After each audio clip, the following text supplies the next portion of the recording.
গুলতি তাহলে তোরে দোকান দিয়ে দিছে? হ, তারা পাগলি কইলো যে হয়তো চুরিদারি ছাড়া দিছে, দে ওরা তোর দোকানটা দিয়ে দে। ওমা, লগে লগে দিয়ে দিল আবার। তারপর কি গুলতি আর দোকানে আহে নাই? না, আর তো আহে নাই। এটা অবশ্য একটা তাজ্জব ব্যাপার, একবারও আইলো না। আমি অবশ্য ভাবছিলাম যে আজকে দোকানটা বন্ধ কইরা একটু গুলতির বাড়ির যাম। এটা কোনো কথা আপনি কোন? হে, বলা নাই ক নাই, একজন কইলো আর নিজের দোকান দিয়ে আমার গেল গা। আরে গুলতি নিজেও তো একটা গরিব মানুষ। গুলতি কতটা গরিব তা আমার থেকে ভালো কেউ জানে না, বুঝছস নুরা?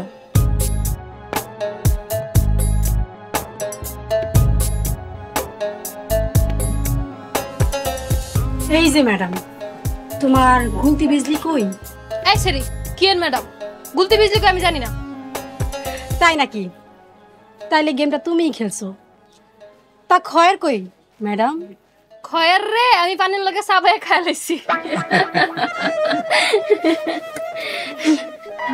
আচ্ছা চান শোনা, তুমি কও দেহি খয়ের বিজলি গুলতি কই? আমি কইতে পারি না তো, গুলতির বাড়িতে যাওয়া দেখি গুলতির দরজার ভিতরে তালা মারা, ওরা কই জানি চল্লা গেছে। এই সারা, তুই এই অসভ্য ছেলে কত কইলি কেন? তুই আর আমার লগে কত কইবি না। তারা তুমি যাও না, আর কথা কমু না।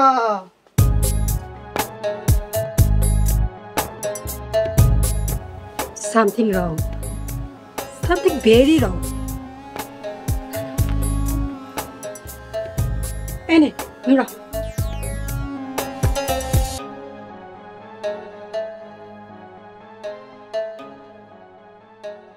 মতিন সাহেব দরজা খুলে বের হলেন।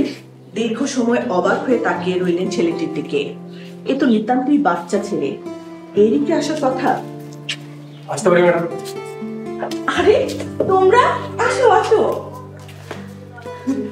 রাতুল শান্তি বাসায় আসছে। তা শরীরটা এখন কেমন? এখন আগেছে অনেকটাই ভালো, তাই ডাক্তার কইছে একটু রেস্ট নিতে। ফুফু, আমরা তো আসছি আপনার কাছে একটা আবদার নেই। আমার কাছে আবদার?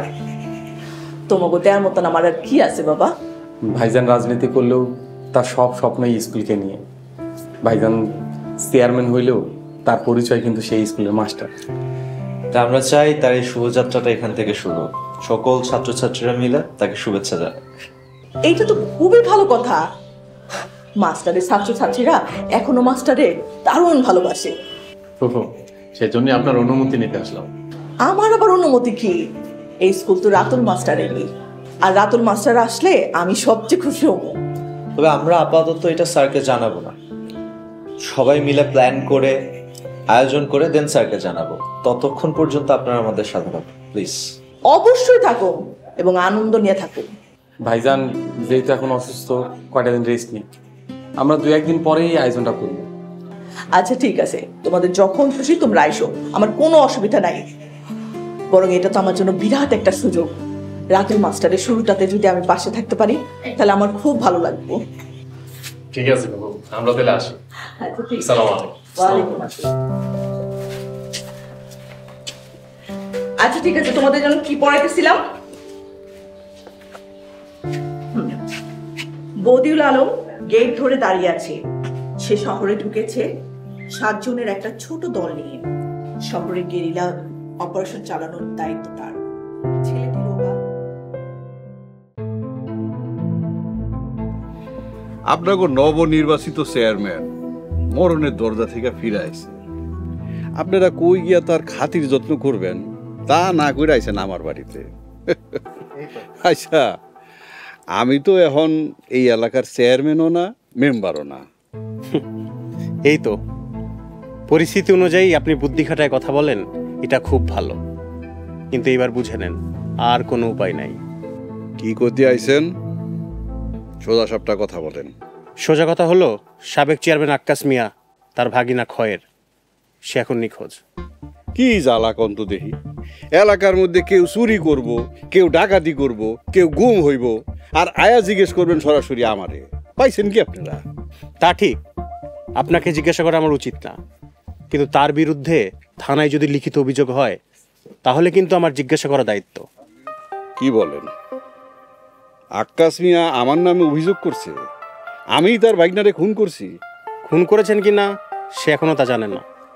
তিনি থানায় অভিযোগ করেছে তার ভাগিনা ক্ষয়ের নিখোঁজ এবং আপনি তার সাথে জড়িত। গ্রামে মাস্টার ঢুকতে না ঢুকতেই আক্কাস মিয়ার ভাগিনা গুম। এই সহজ বিষয়টা আপনারা বুঝেন না। আপনারা কি এর পুলিশ কন্ত দেহি? শোনেন অফিসার, মাস্টরের লগে দ্বন্দ্ব ছিল আক্কাস মিয়ার। মাস্টর জিতনের পর এই আক্কাস মিয়ার ভাগিনাই গুলি কইরা মাস্টরের মরণের দরজায় পাঠাইছে। আর কেমনে কুমু আপনারা বলেন? বাকিটা আপনি বুঝ জ্বালন আর খুঁজ জ্বালন। তা না হয় বুঝলাম, কিন্তু গুলতি আর বিজলি? গুলতি আর বিজলি কি হয়েছে? ওরাও নিখোঁজ। বাবা বাবা, মাস্টর গ্রামে ঢুকতে না ঢুকতেই 3 জন মানুষ গুম করে ফেলাইলো। কি বলেন? কি হলো সেটাই খুঁজে বের করতে হবে। খুঁজতে গিয়ে আবার কোন সাপ বের হয়ে যায় কে জানে। আসি।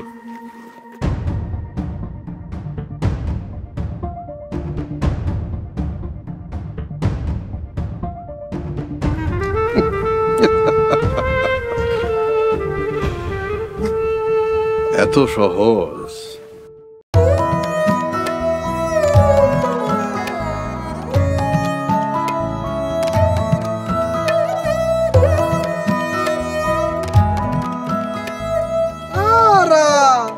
আমার তারা, তুমি রাগ করো না।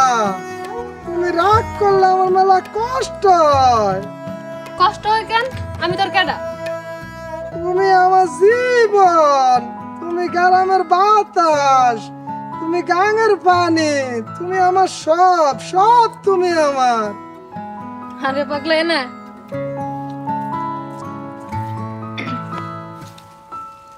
আমি না থাকলে তুই কি করবি? আমরা কি আবার ডাহা দামু?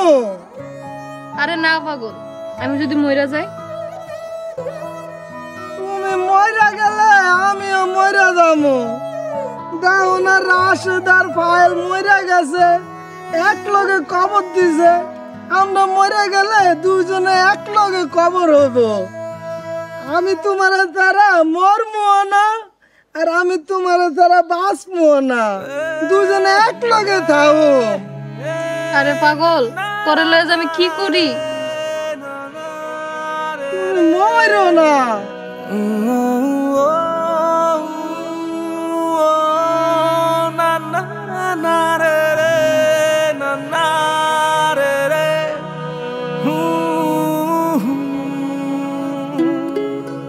কিরে সোরা, এমন থম খায় বয়ে আসছিস কেন? চুরি করার লাগে কি আচুল খায়? না রে, একটা বিষয় চিন্তা করতেছি। ওরে বাবা, তুই আবার চিন্তা করাও শুরু করছিস? ও এই যে দেখ, এমন চুরিদারি ছাইরা দিয়া মহাজন হয়ে গেলাম গা। হ, তোর কপালে লটারির টিকিট লাগছে। কিন্তু আমি চিন্তা করি, পাগলির এক কথায় গুলতি আমারে দোকানটা দিয়ে দিল। হ, সবাই কি তোর আর আমার মতো চোর? এই দুনিয়ায় এখনো ভালো মানুষ আছে। তারপরের খবর তো তুই জানোস না। দোকানটা দিয়াই গুলতি আর বিজলি গায়েব হয়ে গেল। গায়েব মানে কি কস? হ, আমি গুলতির বাইতে গেছিলাম, যাই দেখি বাইতে তালা মারা, কেউ কিচ্ছু কইতে পারে না ওরা দুজন কই। কোথাও মনে হয় ঘুরতে গেছে। বিয়ার পর তো অগত এমন সুযোগ সুবিধা হয় নাই। ওই যে বিয়ার পর যায় না ঘুরতে, হানির মুন্না জানি কি, ওইটিতেই মনে ঘুরতে গেছে। কিন্তু অগ দুইজনের লগে আরো একজন গায়েব হইছে। আবার কেডা? চেয়ারম্যানের বাইক না, খয়ের। ও আল্লাহ, কস কি? তাহলে তো চিন্তার বিষয়। বিজলির উপরে এই খয়ের কোন জোড়া ছিল? এর লেগেই তো চিন্তাটা করতেছি। দুইটা ভালো মানুষের লগে একটা খারাপ মানুষ গায়েব হয়ে গেছে। না জানি এর মধ্যে আবার খুন খারাপই হয়ে যায় নাই তো। আরে দূর, এসব বাজারের কথা কইস না। আল্লাহ বিজলি আর গুলতিরে হেফাজতে রাখুক। আচ্ছা, খিদা লাগছে, খাইতে দে। আয়, রান্না করে খাবার বাড়ছি, খাইয়া যা।